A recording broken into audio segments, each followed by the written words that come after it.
नमस्कार दोस्तों, स्वागत है आपका हमारे चैनल स्टडी ऑल में। दोस्तों, आपके एग्जाम एमपीटेट वर्ग 3 की लगातार तैयारी के लिए दोस्तों हम एक के बाद एक मॉडल पेपर लेकर आ रहे हैं। जी हाँ दोस्तों, सभी क्वेश्चन जितने भी सिलेक्टेड क्वेश्चन हैं जो कि आपके एग्जाम में पूछे जा सकते हैं, हम सभी को मॉडल पेपर के थ्रू आपके सामने लेकर आ रहे हैं, जिससे कि दोस्तों आपकी तैयारी बहुत ही अच्छे तरीके से चलती रहे। तो चलिए दोस्तों स्टार्ट करते हैं वीडियो।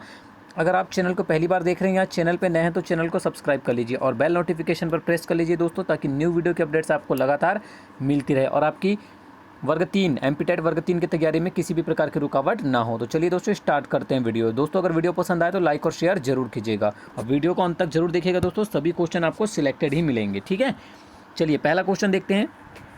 डेविस आशुबेल ने किस शिक्षण प्रतिमान को विकसित किया है? चलिए दोस्तों बताना है आपको कि जो डेविस आशुबेल थे, ठीक है, उन्होंने किस शिक्षण प्रतिमान को विकसित किया। जांच प्रशिक्षण, अग्रिम व्यवस्था, सामाजिक अंतःक्रिया या अभिक्रमित अधिगम को। तो दोस्तों जो डेविस आशुबेल थे उन्होंने किस शिक्षण प्रतिमान को विकसित किया है? आपको पता होना चाहिए दोस्तों, अग्रिम व्यवस्था को। ठीक है, अग्रिम व्यवस्था को प्रतिमान किया है, ठीक है, विकसित किया है। तो आपका आंसर क्या हो जाएगा? ऑप्शन नंबर सेकंड, अग्रिम व्यवस्था। नेक्स्ट क्वेश्चन की ओर बढ़ते हैं। क्वेश्चन नंबर सेकंड है आपका कि बाद में सीखी गई सामग्री यदि पूर्व में सीखी गई सामग्री के धारण में अवरोध पैदा करे तो इस प्रक्रिया को क्या कहेंगे?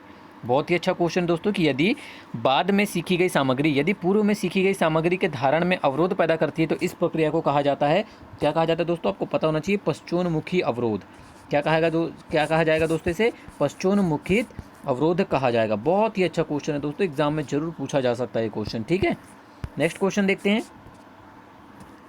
क्वेश्चन नंबर 3 है, किस विधि में उद्दीपन अनुक्रिया के मध्य होने वाले संबंधों का अध्ययन किया जाता है? बहुत ही इंपॉर्टेंट क्वेश्चन है दोस्तों कि वह कौन सी विधि है जिसमें उद्दीपन अनुक्रिया के मध्य होने वाले संबंधों का अध्ययन किया जाता है? तो दोस्तों वो कौन सी विधि है आपको बताना है। प्रश्नकर्ता विधि, प्रयोगात्मक विधि, मनोभौतिक विधि या आत्मनिष्ठ विधि? तो दोस्तों वह विधि कौन सी है जिसमें उद्दीपन अनुक्रिया के मध्य होने वाले संबंधों का अध्ययन किया जाता है? तो आपका आंसर हो जाएगा दोस्तों, वह विधि कौन सी है? ऑप्शन नंबर सेकंड, प्रयोगात्मक विधि। याद रखिएगा दोस्तों, बहुत ही इंपॉर्टेंट क्वेश्चन है, बहुत ही। ठीक है, क्वेश्चन नंबर 4 देखते हैं। नवीन ज्ञान तथा नवीनी प्रतिक्रियाओं का अर्जन करने की प्रक्रिया अधिगम है, यह कथन किसका है? अब आपको बताना है दोस्तों कि नवीन ज्ञान तथा नवीन प्रतिक्रियाओं का अर्जन करने की जो प्रक्रिया है वही अधिगम है। तो आपको बताना है कि यह कथन किसके द्वारा दिया गया है? पियाजे, स्किनर, पावलोव या कोहलबर्ग? तो दोस्तों उपरोक्त कथन जो है वो दिया गया है किसके द्वारा? आपको पता होना चाहिए, पियाजे के द्वारा। ठीक है, किसके द्वारा दिया गया है? पियाजे के द्वारा दिया गया है। नेक्स्ट क्वेश्चन पे चलते हैं। क्वेश्चन नंबर 5 देखते हैं। अधिगम जीवन पर्यंत प्रक्रिया है जो पूर्ण होती है। आपको बताना दोस्तों कि जो अधिगम होती है वो जीवन पर्यंत प्रक्रिया होती है जो पूर्ण होती है। आपको बताना है कहाँ पूर्ण होती है, विद्यालय में, समाज में, परिवार में या उपरोक्त सभी में? दोस्तों अधिगम जो है वो जीवन पर्यंत प्रक्रिया है जो विद्यालय, समाज और परिवार तीनों में ही पूर्ण होती है। ठीक है, तो आपका आंसर क्या हो जाएगा? ऑप्शन नंबर 4 आपका आंसर हो जाएगा, उपरोक्त सभी में। चलिए छठा नंबर क्वेश्चन देखते हैं। अनुबंध स्थापित होने के बाद यदि बार बार मात्र अनुबंधित उद्दीपक ही उपस्थित किए जाने पर अनंत गत्वा अनुबंधित अनुक्रिया को बंद हो जाना कहलाता है। अब आपको बताना दोस्तों कि यदि अनुबंध स्थापित होने के बाद बार बार मात्र अनुबंधित उद्दीपक ही स्थापित किए जाने पर अनंत गत्वा अनुबंधित अनुक्रिया का बंद हो जाना क्या कहलाता है? बाह्य अवरोध, विलंब अवरोध, विलोप या अनुबंधित अवरोध? तो दोस्तों यह क्या कहलाता है? अनुक्रिया का बंद होना वो कहलाता है दोस्तों आपका विलोप। ठीक है, क्या कहलाता है? विलोप कहलाता है। याद रखिएगा, बहुत अच्छा क्वेश्चन है। चलिए 7वां नंबर क्वेश्चन देखते हैं। क्वेश्चन नंबर 7 है आज का। किस पहलू में मानसिक स्वास्थ्य को बनाए रखने की विधियाँ बताई जाती है? बहुत ही अच्छा क्वेश्चन दोस्तों, बहुत ही इंपॉर्टेंट क्वेश्चन है। ठीक है, कि किस पहलू में मानसिक स्वास्थ्य को बनाए रखने की विधियाँ बताई जाती है? आपके ऑप्शन है निरोधात्मक पहलू, सकारात्मक पहलू, संरक्षणात्मक पहलू या उपचारात्मक पहलू? तो दोस्तों जिस पहलू में मानसिक स्वास्थ्य को बनाए रखने की विधियां बताई जाती है वो है आपका संरक्षणात्मक पहलू। याद रखिएगा, किस पहलू में बताई जाती है? संरक्षणात्मक पहलू में बताई जाती है। ठीक है, चलिए नेक्स्ट क्वेश्चन की ओर बढ़ते हैं। क्वेश्चन नंबर 8 देखते हैं। कौन से अवयव को सुकराती विधि भी कहा जाता है? ये भी क्वेश्चन दोस्तों एग्जाम में बार बार रिपीट हुआ है। ठीक है, इसलिए हमने इसको इस मॉडल पेपर में शामिल किया है कि वह कौन सा अवयव को या किस अवयव को सुकराती विधि भी कहा जाता है। अन्वेषण अवयव, प्रश्नोत्तर अवयव, योजना अवयव या समीक्षा अवयव? तो दोस्तों जिस अवयव को सुकराती विधि भी कहा जाता है वो कौन सा अवयव है दोस्तों आपका? वो है दोस्तों आपका प्रश्नोत्तर अवयव। याद रखिएगा कौन सा अवयव है, प्रश्नोत्तर अवयव को सुकराती विधि भी कहा जाता है। ठीक है, भूलना नहीं है कुछ क्वेश्चन को, बहुत ही इंपॉर्टेंट क्वेश्चन है। 9 नंबर क्वेश्चन है, विकास एवं वृद्धि है एक दूसरे के विरोधी, एक दूसरे के समान, इनमें से कोई नहीं या एक दूसरे के पूरक। तो दोस्तों विकास एवं वृद्धि जो हैं वो एक दूसरे के पूरक होते हैं। क्या होते हैं दोस्तों, एक दूसरे के पूरक हैं। याद रखिएगा ऑप्शन नंबर 4 आपका आंसर हो जाएगा कि विकास एवं वृद्धि एक दूसरे के पूरक होते हैं। चलिए 10 नंबर क्वेश्चन देखते हैं, परंपरागत संबंधता का सिद्धांत किसने प्रतिपादित किया? अल्बर्ट बंडूरा ने, पावलाव ने, स्किनर ने, या इनमें से कोई नहीं। तो दोस्तों जिसके द्वारा परंपरागत संबंधता का सिद्धांत प्रतिपादित किया गया है वो है आपके कौन, पावलाव। किसने किया दोस्तों, याद रखिएगा बहुत ही अच्छा क्वेश्चन है, ये क्वेश्चन भी एग्जाम में रिपीट होता है बार बार। पावलाव ने परंपरागत संबंधता का सिद्धांत प्रतिपादित किया। ठीक है, 11 नंबर क्वेश्चन है, समग्रता के सिद्धांत के प्रवर्तक कौन है? R.M. गैने, वर्दीमर एवं अन्य, B.M. ब्लूम या B.F. स्किनर। तो दोस्तों जो समग्रता के सिद्धांत के प्रवर्तक माने जाते हैं वर्दीमर एवं अन्य। तो आपका आंसर क्या हो जाएगा, ऑप्शन नंबर 2। ठीक है, चलिए 12 नंबर क्वेश्चन देख लेते हैं, बालक अपने व्यवहार की सामाजिक स्वीकृति जिस अवस्था में चाहता है वह अवस्था है बाल्यावस्था, शैशवावस्था, किशोरावस्था या प्रौढ़ावस्था। तो दोस्तों बालक अपने व्यवहार की सामाजिक स्वीकृति जिस अवस्था में चाहता है, ठीक है, सामाजिक स्वीकृति जिस अवस्था में चाहता है बालक, वो कौन सी अवस्था होती है, वो होती है दोस्तों किशोरावस्था। ठीक है, कौन सी अवस्था होती है, किशोरावस्था होती है। तो आपका आंसर हो जाएगा ऑप्शन नंबर 3। 13 नंबर क्वेश्चन है, सीखना व्यवहार में उत्तरोत्तर सामंजस्य की प्रक्रिया है, यह कथन है। आपको बताना है दोस्तों कि सीखना व्यवहार में उत्तरोत्तर सामंजस्य की प्रक्रिया है, यह कथन किसके द्वारा दिया गया है? क्रो, पियाजे, कोहलर या स्किनर। दोस्तों उपरोक्त कथन कि सीखना व्यवहार में उत्तरोत्तर सामंजस्य की प्रक्रिया है, यह कथन दिया गया है आपका स्किनर के द्वारा। ठीक है, किसके द्वारा दिया गया दोस्तों, स्किनर के द्वारा दिया गया है। 14 नंबर क्वेश्चन देखते हैं आज का, निम्नलिखित में से कौन सा सीखने का क्षेत्र है? अनुभाविक, भावात्मक, आध्यात्मिक या व्यावसायिक। तो दोस्तों निम्नलिखित में से जो क्षेत्र सीखने का है वो है दोस्तों आपका अनुभाविक क्षेत्र। ठीक है, अनुभाविक क्षेत्र जो है वो सीखने का क्षेत्र है। तो आपका आंसर क्या हो जाएगा, ऑप्शन नंबर 1। 15 नंबर क्वेश्चन देखते हैं, परिपक्वता जिसका दूसरा नाम है। अब आपको बताना है दोस्तों कि परिपक्वता जिसका दूसरा नाम है बढ़ती आयु, क्षमता का विकास, शारीरिक विकास या अधिगम पूरा होना। तो दोस्तों जो परिपक्वता का दूसरा नाम है वो है बढ़ती आयु। ठीक है, ऑप्शन नंबर 1 आपका आंसर हो जाएगा बढ़ती आयु। नेक्स्ट क्वेश्चन देखते हैं, पावलाव ने अधिगम का कौन सा सिद्धांत प्रतिपादित किया है? अब आपको बताना है दोस्तों कि जो पावलाव हैं उन्होंने अधिगम के कौन से सिद्धांत को प्रतिपादित किया है? अनुकूलित अनुक्रिया, बहुक्रिया, आंशिक क्रिया या पाठ्य क्रिया। तो दोस्तों पावलाव के द्वारा अधिगम का कौन सा सिद्धांत प्रतिपादित किया है? आपको पता होना चाहिए, अनुकूलित अनुक्रिया का सिद्धांत प्रतिपादित किया है। ठीक है, बहुत ही अच्छा क्वेश्चन है, ऑप्शन नंबर 1 आपका आंसर हो जाएगा। चलिए नेक्स्ट क्वेश्चन की ओर बढ़ते हैं, क्वेश्चन नंबर 17 देखते हैं, व्यवहार का करना पक्ष किस क्षेत्र में आता है? आपको बताना है दोस्तों कि व्यवहार का करना पक्ष सीखने के मनोवैज्ञानिक क्षेत्र में आता है, सीखने के संज्ञानात्मक क्षेत्र में आता है, सीखने के भावात्मक क्षेत्र में आता है या सीखने के गतिक क्षेत्र में आता है। तो दोस्तों व्यवहार का जो करना पक्ष होता है वो आता है सीखने के गतिक क्षेत्र में। किसमें आता है दोस्तों, सीखने के गतिक क्षेत्र में आता है। ठीक है, तो ऑप्शन नंबर 4 आपका आंसर हो जाएगा। 18 नंबर क्वेश्चन की ओर बढ़ते हैं, डिसलेक्सिया मुख्य रूप से किसकी समस्या है, किससे संबंधित समस्या है? आपको बताना है दोस्तों कि पढ़ने से संबंधित समस्या है, सुनने से संबंधित है, बोलने से संबंधित है या बोलने व सुनने से संबंधित है। तो दोस्तों जो डिसलेक्सिया होती है वो मुख्य रूप से पढ़ने की समस्या से संबंधित है। ठीक है, डिसलेक्सिया जो है वो मुख्य रूप से पढ़ने की समस्या से संबंधित है। तो आपका आंसर क्या हो जाएगा, ऑप्शन नंबर 1।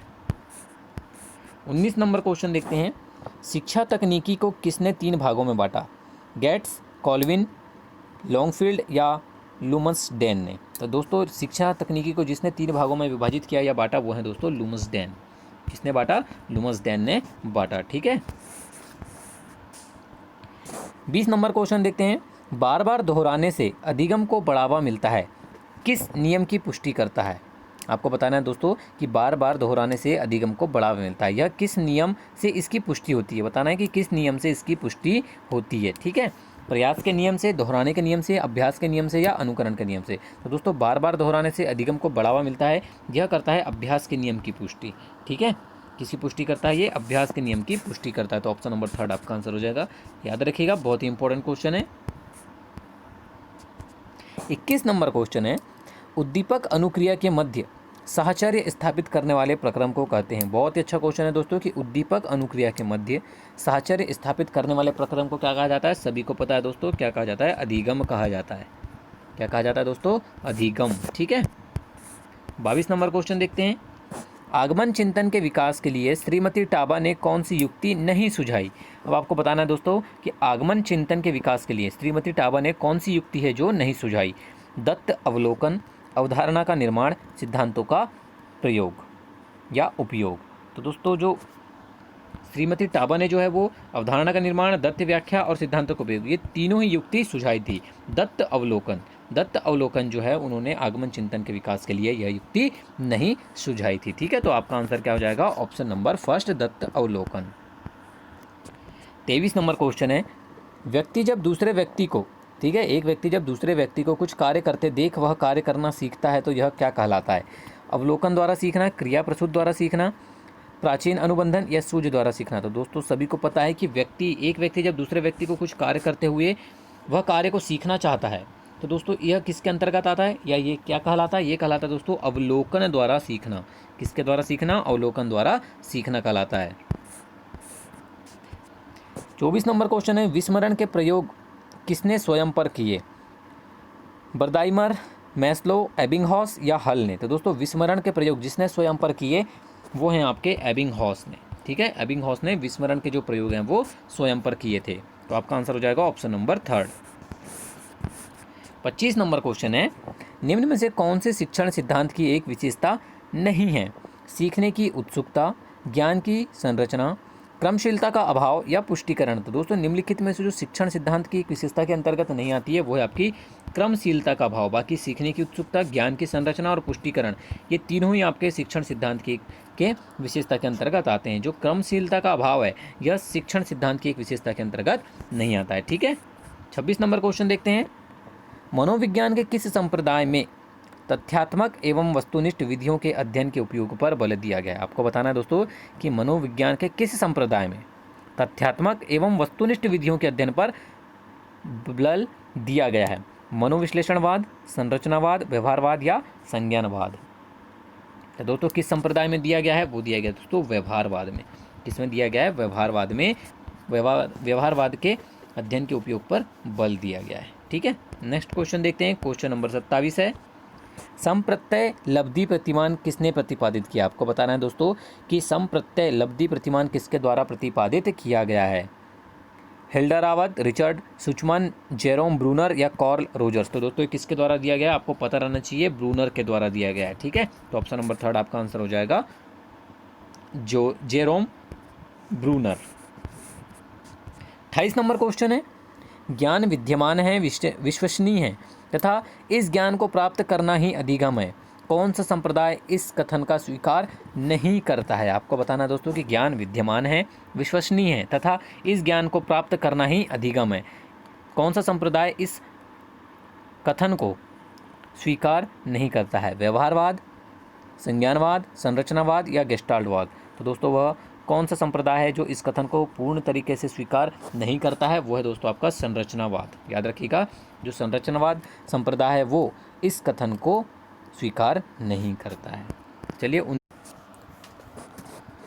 क्वेश्चन नंबर 29 है, संवेगात्मक बुद्धि को लोकप्रिय बनाने का श्रेय किसको जाता है? जॉन डी मियर, पीटर सेलावे या डैनियल गोलमैन को? तो दोस्तों संवेगात्मक बुद्धि को लोकप्रिय बनाने का श्रेय जिसे जाता है वो है आपके डैनियल गोलमैन को। याद रखिएगा दोस्तों, बहुत ही अच्छा क्वेश्चन है। ठीक है, एग्जाम में बार बार रिपीट हुआ ये भी क्वेश्चन। ठीक है दोस्तों, आपको इस मॉडल पेपर में वे सभी क्वेश्चन मिलेंगे, सिलेक्टेड क्वेश्चन मिलेंगे जो कि पहले भी एग्जाम में पूछे जा चुके हैं और एग्जाम की दृष्टि से बहुत इंपॉर्टेंट है।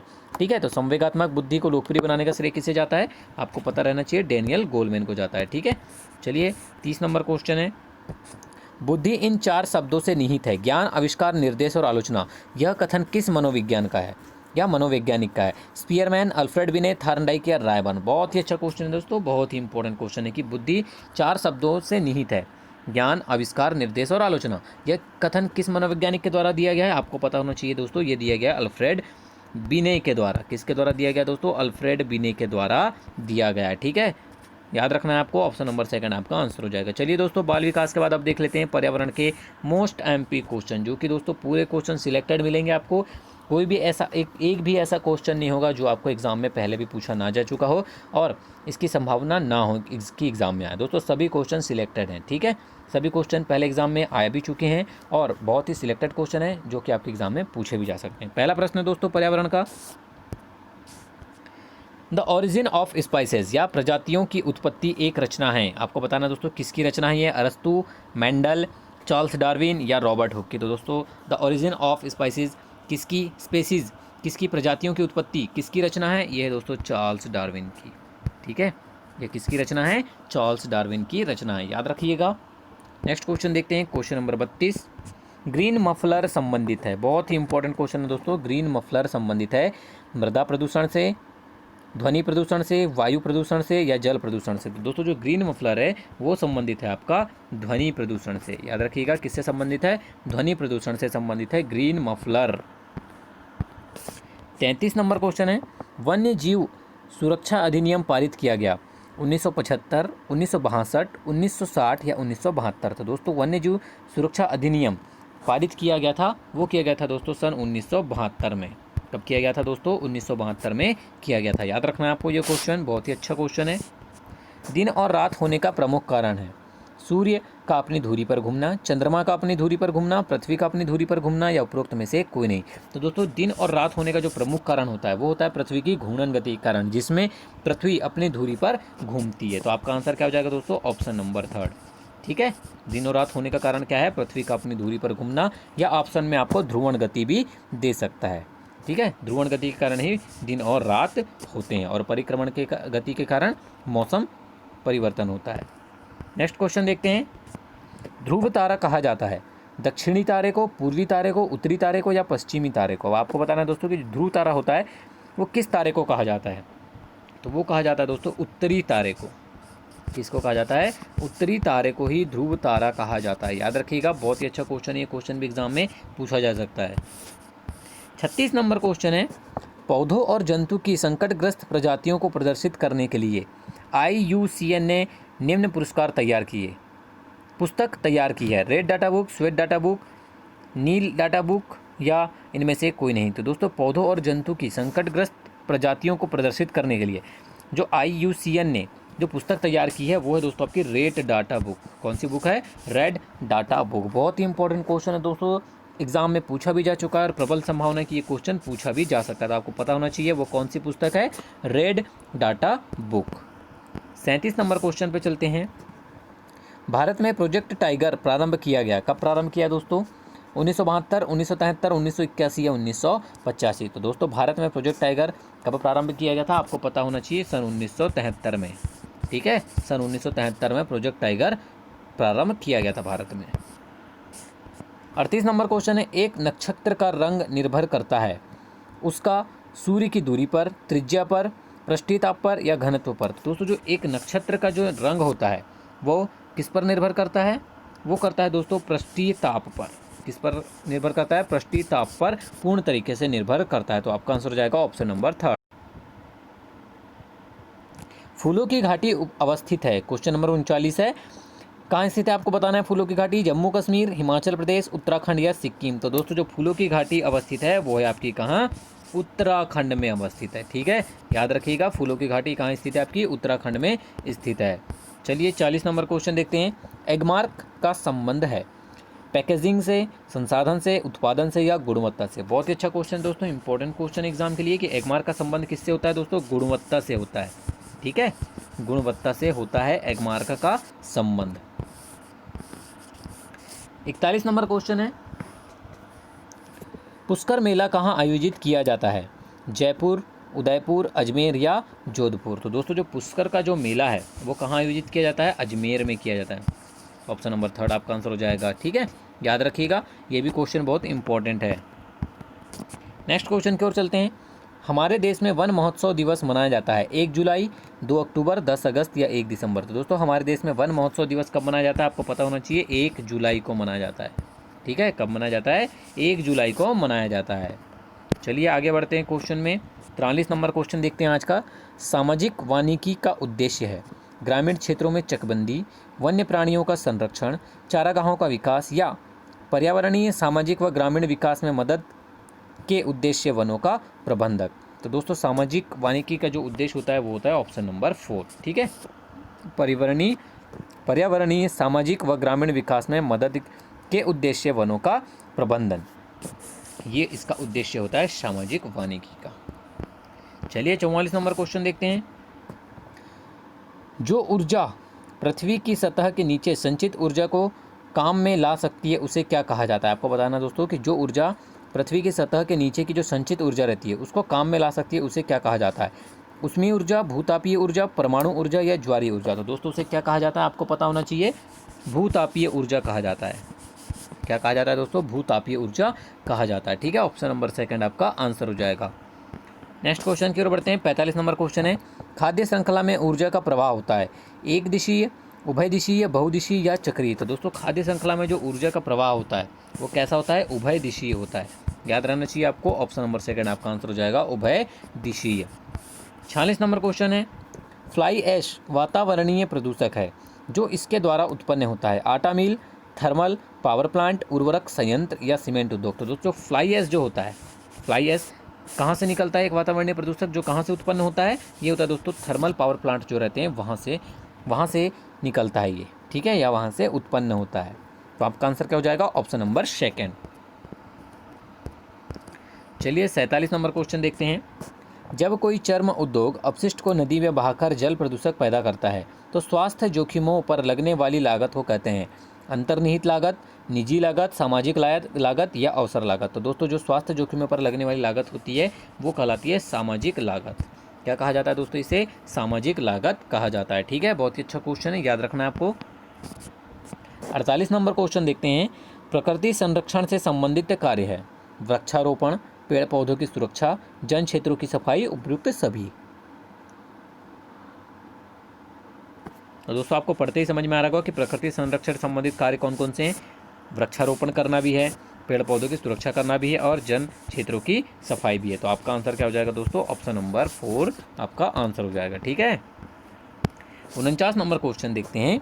धूम्र कोहरा किसके संयोजन से बनता है, वायु एवं जलवाष्प, जल एवं धुआं, धुआं और कोहरा, अग्नि एवं जल। तो दोस्तों जो धूम्र कोहरा रहता है वो धुएं और कोहरे के संयोजन से बनता है। किसके संयोजन से बनता है, धुएं और कोहरे के संयोजन से बनता है आपका धूम्र कोहरा। ये भी क्वेश्चन दोस्तों एग्जाम में बार बार रिपीट होता है, ठीक है, तो याद रखिएगा, ऑप्शन नंबर 3 आपका आंसर हो जाएगा। नेक्स्ट क्वेश्चन की ओर बढ़ते हैं। 50 नंबर क्वेश्चन है, जब ध्रुव में भूमध्य रेखा की ओर बढ़ते हैं तो जैव विविधता घटती है, स्थिर रहती है, बढ़ती है या इनमें से कोई नहीं। तो दोस्तों जब ध्रुव में भूमध्य रेखा की ओर बढ़ाते हैं तो जो विविधता होती है, जो जैव विविधता होती है वो कैसी होती है दोस्तों, बढ़ती जाती है। कैसी होती है, जैव विविधता बढ़ती है, ठीक है। बहुत ही इंपॉर्टेंट क्वेश्चन है दोस्तों, याद रखिएगा। 51 नंबर क्वेश्चन है, निजी कंप्यूटरों की कार्य क्षमता समाप्त हो जाने पर उत्पन्न कचरे को क्या कहते हैं, कंप्यूटर कचरा, ई कचरा, पीसी कचरा या भौतिक कचरा। बहुत ही अच्छे क्वेश्चन दोस्तों, कि यदि निजी कंप्यूटर की कार्य क्षमता जब समाप्त हो जाती है तो उत्पन्न जो कचरा रहता है उसे क्या कहते हैं दोस्तों, ई कचरा कहते हैं, ठीक है। क्या कहते हैं, ई कचरा, इलेक्ट्रॉनिक कचरा। नेक्स्ट क्वेश्चन देखते हैं।